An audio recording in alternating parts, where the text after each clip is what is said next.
मनाया जाता है पितृपक्ष और क्या है इसका महत्व। जैसा कि हम सब जानते हैं कि सनातन धर्म में माता पिता की सेवा करना ही सबसे बड़ी पूजा माना जाता है। इसके लिए धर्म शास्त्रों में पितरों या पूर्वजों के उद्धार के लिए पुत्र का होना अनिवार्य बताया गया है। इसके बारे में गरुड़ पुराण में खुद भगवान विष्णु ने कहा है कि अगर किसी व्यक्ति के साथ पुत्र जन्म की कठिनाई आ रही हो तो उसे षट चंडी यज्ञ करना चाहिए और साथ ही साथ भगवान शिव की पूरी भक्ति के साथ आराधना करनी चाहिए, क्योंकि पुत्र ही पितरों की पुम नाम के नरक से रक्षा करते हैं। कुछ ऐसी मान्यता भी है कि जन्म देने वाले माता पिता और पूर्वज जब मरने के बाद स्वर्ग चले जाते हैं तो उनकी याद में श्राद्ध करना हमारे लिए बहुत ही फायदेमंद होता है। श्राद्ध जिसका मतलब ये है कि अगर हमने अपने पूर्वजों की आत्मा की शांति के लिए श्रद्धा पूर्वक जो भी अर्पित करें वही श्राद्ध है। धर्म शास्त्रों में श्राद्ध का सबसे अच्छा समय पितृपक्ष का बताया गया है। आज की इस वीडियो में हम पितृपक्ष और उसके दिनों के महत्व को बड़े ही विस्तार से जानेंगे। के अनुशासन पर्व में भीष्म पितामह युधिष्ठिर को समझाते हुए कहते हैं, श्राद्ध कर्म से धन, यश और पुत्र पाने के रास्ते खुल जाते हैं।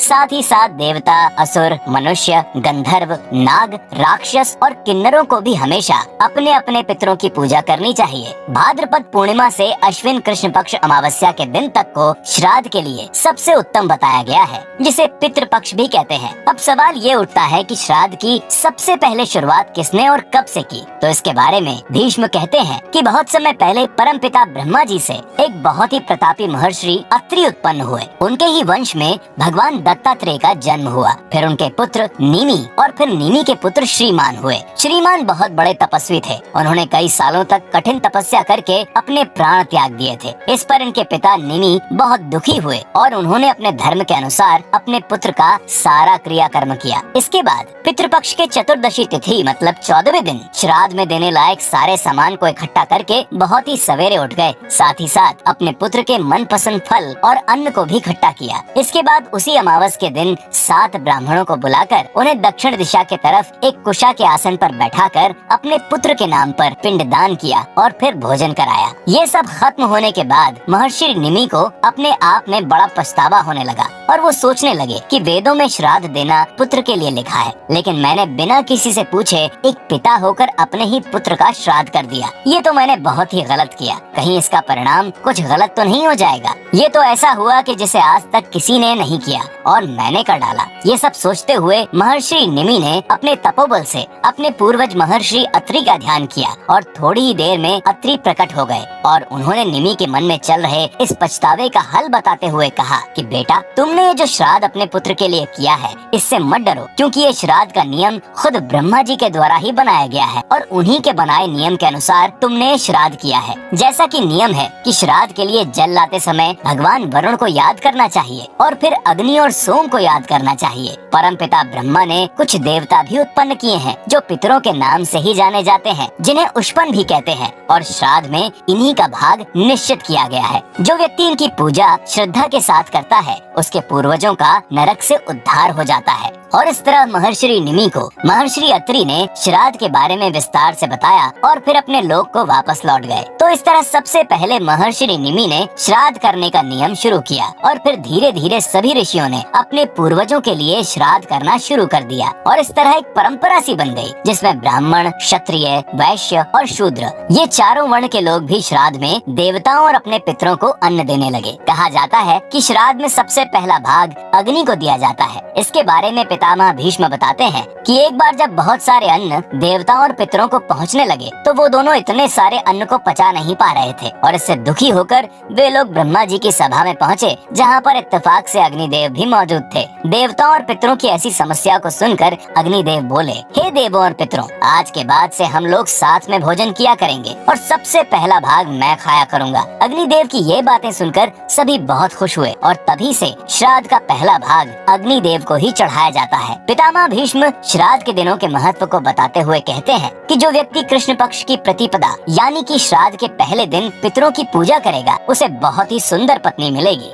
दूसरे दिन श्राद्ध करने से घर में पुत्री के जन्म होने की पूरी संभावना बन जाती है। तीसरे दिन के श्राद्ध से घोड़े मिलते हैं। चौथे दिन के श्राद्ध से बहुत छोटे छोटे पशु घर में आते हैं। पांचवें दिन श्राद्ध करने वाले व्यक्ति के घर पुत्रों के जन्म की पूरी उम्मीद बन जाती है। छठे दिन वाले श्राद्ध से व्यक्ति की सुंदरता बहुत बढ़ जाती है। सातवें दिन श्राद्ध करने से उसके घर की खेती बहुत अच्छी चलती है है। 8वें दिन के श्राद्ध से व्यापार में बहुत फायदा मिलता है। 9वें दिन के श्राद्ध से अगर घर में घोड़ा या खच्चर पाला गया हो तो उनका स्वास्थ्य बहुत अच्छा रहता है। 10वें दिन के श्राद्ध से घर में पाली गई गायों को बहुत सुख मिलता है। 11वें दिन के श्राद्ध से बर्तन और कपड़ों का फायदा होता है। 12वें दिन के श्राद्ध से घर में हमेशा सोने चांदी और धन का बहुत बड़ा फायदा होता है। 13वें दिन श्राद्ध करने से व्यक्ति अपने समाज में बहुत सम्मान पाता है। लेकिन 14वें दिन श्राद्ध करने वाले के घर अकाल मृत्यु का संकट बन जाता है। इसीलिए इस दिन को छोड़कर आखिरी दिन यानी कि अमावस्या के दिन श्राद्ध करने से श्राद्ध करने वाले की सारी इच्छाएं पूरी हो जाती हैं। तो ये थी जानकारियाँ पितृपक्ष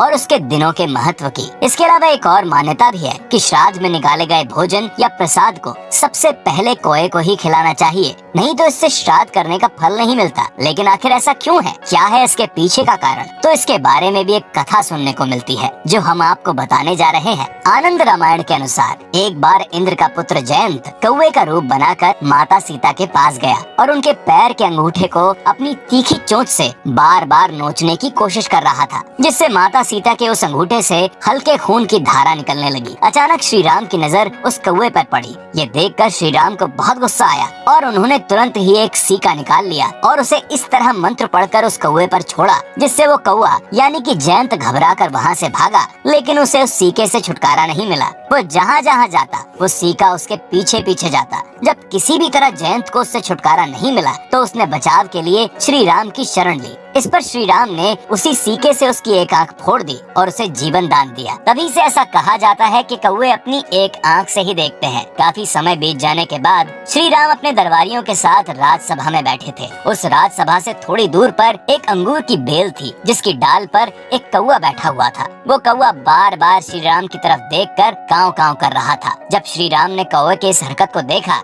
तो उनके मन में उसके लिए दया आ गई और उन्होंने उसे अपने पास बुलाया। इतने में वो कौवा उड़कर श्री राम के पास आकर बैठ गया और जोर जोर से बोलने लगा। कौवे के पास आते ही श्री राम ने उससे कहा, हे कौवे, तू केवल एक आंख से ही देख सकता है, तो इसके बदले अगर तू कोई वरदान मांगे तो मैं क्या दे सकता हूँ। इस पर कौवे ने श्री राम से कहा, हे प्रभु, मेरे ऊपर बस आपका आशीर्वाद बना रहे, बाकी इसके अलावा मैं और कुछ नहीं चाहता। कौवे के इस विनम्र भाव से श्री राम बहुत खुश हुए और बोले, मेरे वरदान से आज के बाद से इस संसार की सारी भूत भविष्य और वर्तमान की बातों को तुम जानते रहोगे। गृह प्रवेश के समय अगर तुम किसी व्यक्ति के दाईं तरफ से निकल जाओगे तो उसे शुभ शगुन माना जाएगा। जब किसी मृतक के लिए पिंड दान किया जाएगा, उस समय अगर पिंड को तुमने स्पर्श नहीं किया तब तक उस मृतक को सदगति नहीं मिल सकती। इसके अलावा जब तुम श्राद्ध में बने भोजन को अपने से स्पर्श नहीं करोगे तब तक उस श्राद्ध कर्म को पूरा नहीं माना जाएगा। ऐसा वरदान पाने के बाद वो कौवा बहुत खुश हुआ और वहाँ से उड़ गया। तो इसीलिए श्री राम के आशीर्वाद से कौवे को श्राद्ध का भोजन खिलाना बहुत जरूरी माना गया है, नहीं तो श्राद्ध कार्य अधूरा माना जाता है। आज की ये वीडियो आपको कैसी लगी कमेंट में जरूर बताइएगा और ऐसी ही रोचक कथाओं को जानने के लिए आज ही सब्सक्राइब करें।